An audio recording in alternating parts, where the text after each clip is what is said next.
1800 hours Pakistan Standard Time. Assalamu alaikum. This is Radio Pakistan. The news read by Daman Zaman. The headlines. The Prime Minister, appreciating forces' cooperation and passion in the rescue and relief activities, has directed the Pakistan Army to provide helicopters to facilitate the operation in areas where the infrastructure has been destroyed. The National Highways Authority has issued travel advisory relating to the closure of various highways in the country. The Interior Minister, rejecting allegations of torture on Shahbaz Gill, says torture story was fabricated to divert the attention from the real issue. The Foreign Minister embarks upon an official visit to Germany, Denmark, Sweden and Norway tomorrow to further strengthen Pakistan's engagement with Europe. Pakistan categorically rejects the recent terrorism-related assertions by India, terming them nothing but continuation of the Indian sinister designs to malign Pakistan. The Modi-led fascist regime's decision to grant Indian citizens the right to vote in the illegally occupied Jammu and Kashmir continues to draw anger from all the communities in the territory. And now the news in detail. The Prime Minister Mohammad Shahbaz Sharif held telephonic conversation with the Chief of the Army Staff General Qamar Javed Bajwa today, who briefed him about the Pakistan Army's ongoing relief activities in the flood-hit areas of Sindh and Baluchistan. The Prime Minister directed that helicopters be provided to facilitate the rescue and relief activities in those areas of Sindh and Baluchistan where roads and bridges have been destroyed. The Army Chief informed the Prime Minister that special instructions have been issued to the Commander's Southern Command regarding relief operations in Baluchistan. The Prime Minister appreciated the cooperation and passion of the Pakistan Army for rescue and relief of the flood victims. Meanwhile, the Chairman, National Disaster Management Authority, Lieutenant General Akhtar Nawaz, also telephonically briefed the Prime Minister about the latest situation of rains and floods in Sindh. The Prime Minister directed him to speed up the rescue, relief and rehabilitation of the flood victims. The Flood Forecasting Division has predicted moderate flash flooding in the rivers and nullas of eastern Baluchistan during the next 24 hours and heavy flooding after 24 hours. The National Disaster Management Authority has advised all the provincial and federal ministries concerned and emergency departments to ensure precautionary arrangements to cope with the moderate flash flooding predicted in rivers and nullas of eastern Baluchistan. Meanwhile, medium to high level flooding is expected in River Kabul at Nowshera and tributaries of rivers Kabul and Indus till tomorrow.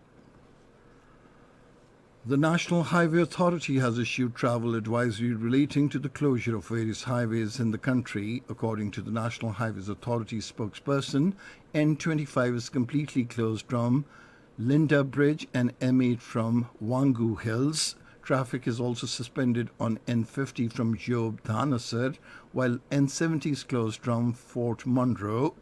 The Karakoram Highway has been restored for light traffic at Achar Nala. The spokesperson said the National Highways Authority, under direct instructions from the Minister for Communications, Maulana Asad Mahmood, is busy in restoring the national highways.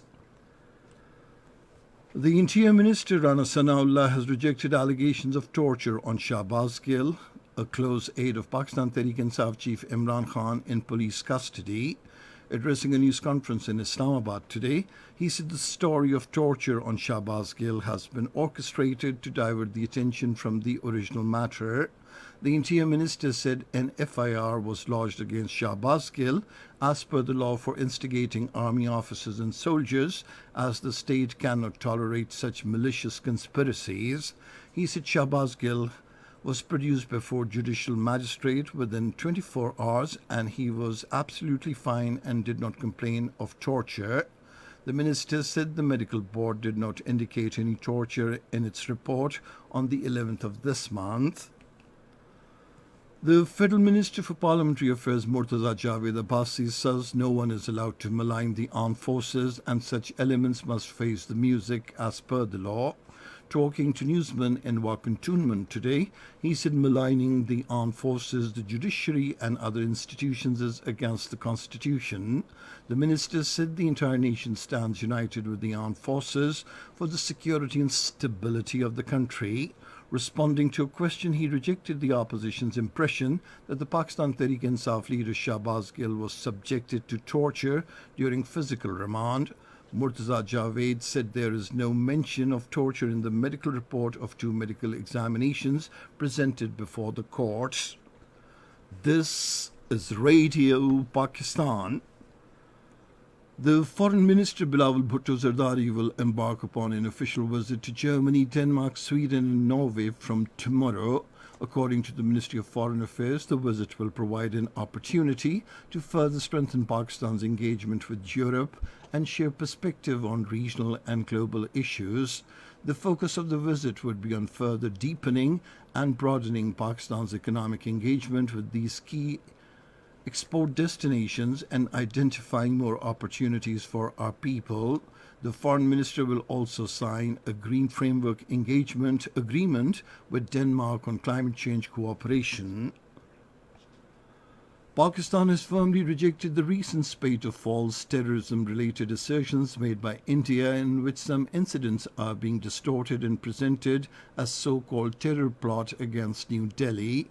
The Foreign Office spokesperson Asim Iftikhar Ahmed, in a statement, said a section of the Indian media has reported that India had intercepted a message from a Pakistani WhatsApp number as well as seized an empty boat in Maharashtra along with some weapons. Separately, the Indian media also reported that the Indian intelligence and border forces were on high alert for possible cross-border infiltration attempts along Rajouri.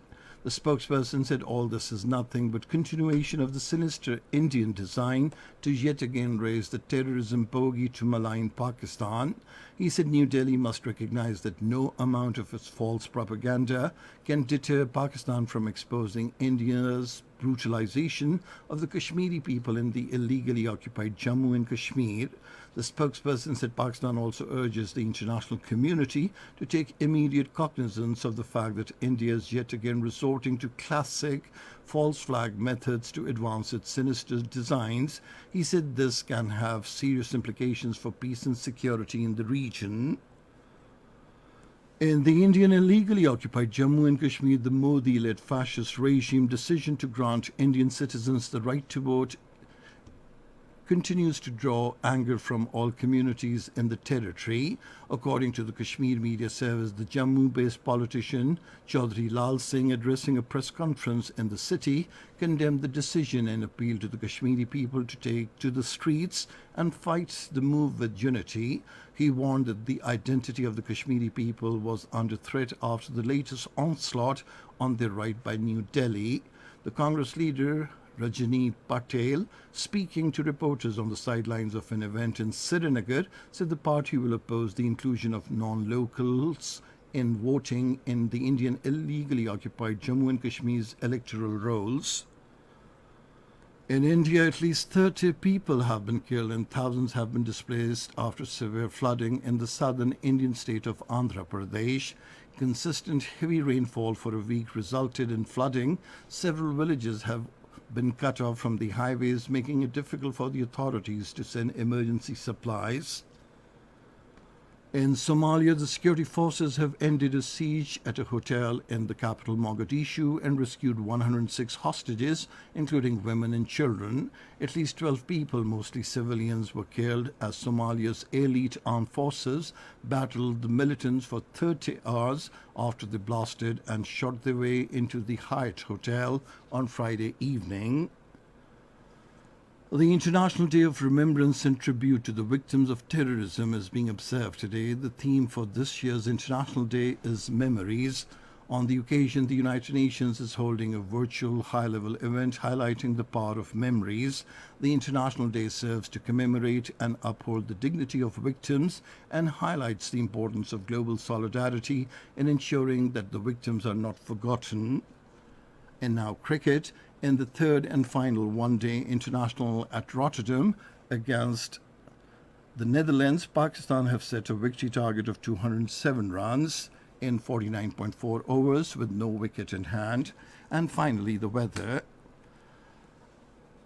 Rain, wind, thunder showers is expected at scattered places in northeast Balochistan, South Punjab, Khyber Pakhtunkhwa, Upper Sindh, while at isolated places in Kashmir, Upper Punjab and Gilgit-Baltistan during the next 12 hours.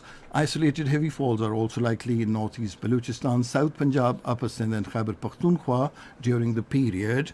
And that is the end of this news bulletin. For more news and analyses, log on to our website, radio.gov.pk, and you can also watch the live video streaming of our bulletins on the link facebook.com/Radio Pakistan News Official.